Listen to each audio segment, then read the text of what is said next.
ఇప్పుడైన పరిస్థితి ఏంటి డాక్టర్? ప్రాణానికి ప్రమాదం ఏం లేదు కదా? ప్రమాదం లేదు అంటే లేదనుకోవచ్చు, అలాగని పూర్తిగా బయటపడ్డట్టు కాదు.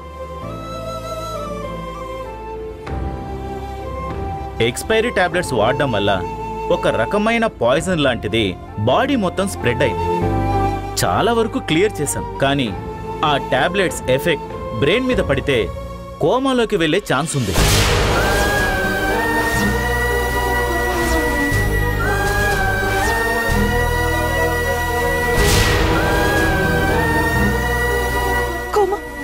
కోమాకి వెళ్ళిపోవడం ఏంటి డాక్టర్? అయినా ఈ ఆపద నుంచి బయటపడాలి, ఎలాగైనా బయటపడాలి. మీరు ఏదో ఒకటి చేయండి డాక్టర్, ప్లీజ్. మేడం, మీరు కంగారు పడకండి. ఖచ్చితంగా కోమాలోకి వెళ్తారని చెప్పడం లేదు కదా, ఉన్న ఛాన్సెస్ గురించి చెప్తున్నా. ఏదైనా 24 గంటల వరకు వెయిట్ చేయాల్సిందే. ఆ తర్వాతైనా కోమాలోకే వెళ్ళాలి డాక్టర్. కోలుకుంటే అమ్మ రాధని క్షమించేస్తుంది. నాన్న ఎంత సీరియస్ కండిషన్లో ఉంటే రాధ చేసిన పని అంత పెద్ద క్రైమ్ అవుతుంది. అప్పుడే రాధని ఇంట్లో నుంచి బయటకు గెంటడం కుదురుతుంది. ఆయన కోలుకునే వరకు మా నర్స్ ఇక్కడే ఉంటుంది, అబ్జర్వ్ చేస్తూ ఉంటుంది. సిస్టర్, ఎవ్రీ 1 అవర్కి ఇంజెక్షన్ ఇవ్వు, సెలెన్స్ మారుస్తూ ఉండు. ఏదైనా ప్రాబ్లం ఉంటే వెంటనే నాకు కాల్ చేయి. అలాగే డాక్టర్. నేను వస్తానండి.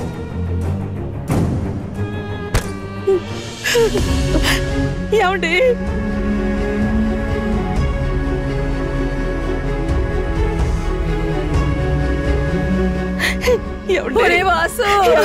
ఒక్కసారి కళ్ళు తెరవండి.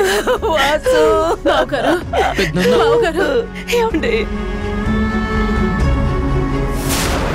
మీరు ఇలాగే కోమాలోకి వెళ్ళిపోండి నాన్న. కనీసం రాధని ఇంట్లో నుంచి బయటకు పంపించేంత వరకైనా మీరు కోమాలోనే ఉండండి. ఒక్కసారి ఇంట్లో నుంచి బయటకు వెళ్ళాక తిరిగి రాకుండా నేను చూసుకుంటా. అమ్మా,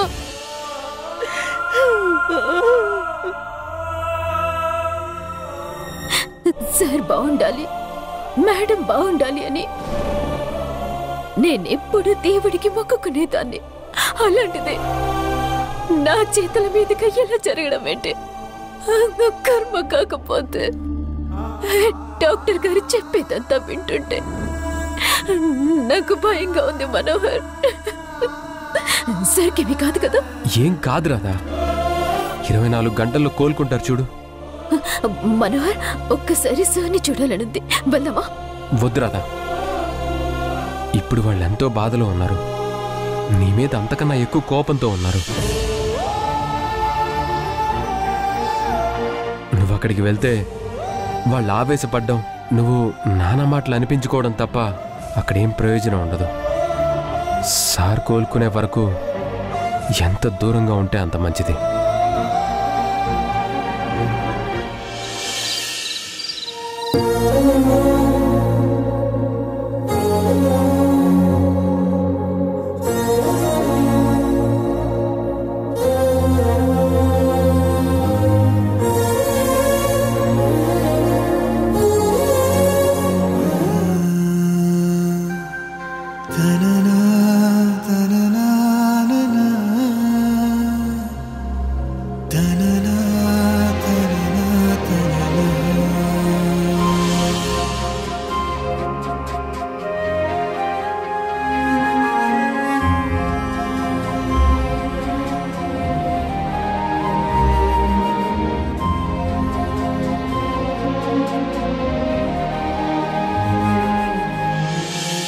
మన్నించయ్యా, తప్పు మన్నించయ్యా,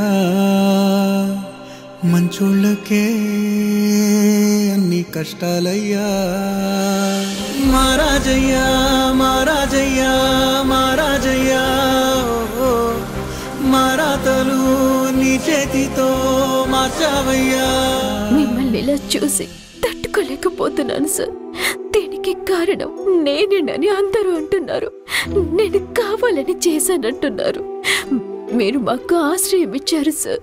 అవసరమైన ప్రతిసారి మాకు అండగా నిలబడ్డారు, ప్రేమని పంచారు. మీకోసం అవసరమైతే ప్రాణాలు ఇచ్చేస్తాను, కానీ ప్రాణాలు ప్రాణాలు తీసే పని చేస్తాను సార్. మేడం గారు కూడా ఏవేవో మాటలు అనేశారు. మిమ్మల్ని ఈ పరిస్థితిలో చూసిన బాధలో అలా అనుంటారని నాకు తెలుసు. అయినా సరే ఒక్కొక్క మాట వింటుంటే ప్రాణం పోయినట్టు అనిపించింది సార్. నాకు అమ్మా నాన్నలు ఎలా ఉంటారో తెలీదు సార్.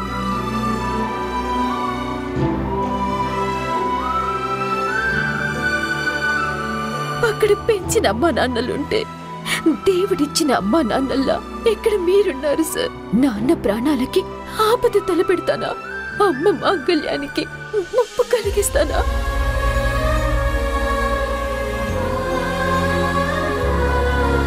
నేనేది కావాలని చేయకపోయినా నా చేతులతో మీకు మందులిచ్చాను కాబట్టి ఎలాంటి శిక్షకైనా సిద్ధమే సార్ నేను.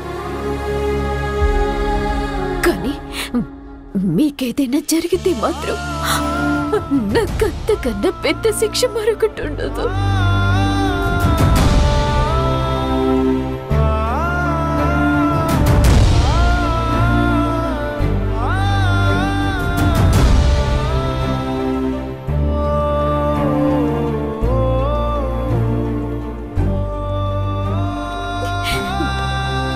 మీతో ఈ అనుబంధం ఎందుకు ఏర్పడిందో తెలీదు, కానీ మిమ్మల్ని పరిస్థితుల్లో ఉంచడానికి మాత్రం నేను కారణం కాకూడదు సార్.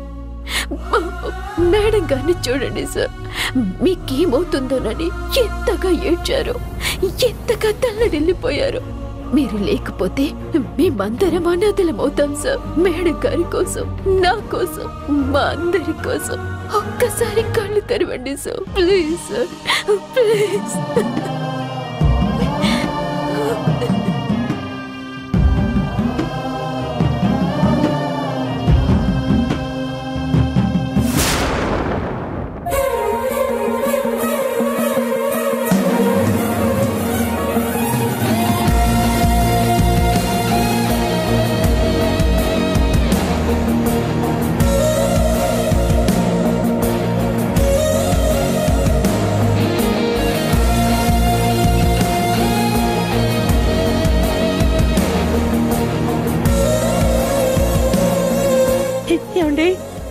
ఏమండి? Nurse, nurse, nurse, nurse. Madam చెప్పండి. మా వారు ఒకసారి కదిలేరు, ఒకసారి చెక్ చేయండి. చూస్తానండి. ఏమైంది దేవకి? ఒరే వాసు, నాన్న వాసు, పెద్దనాన్న, వాసు ఏమైందిరా? పెద్దనాన్న, బావగారు, వాసు, పెద్దనాన్న.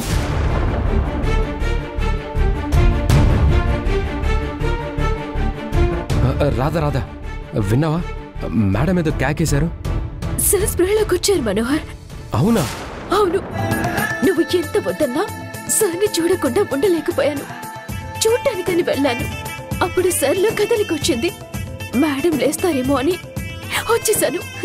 పూర్తిగా మెలకు వచ్చిందో లేదో వెళ్ళి చూద్దామా? వద్దొద్దు, ఇప్పటికే చాలా పెద్ద సాహసం చేసావు, కానీ ఆగు, కాసేపట్లో తెలిసిపోతుంది కదా. లేదు, నేను సార్ని చూడాలి.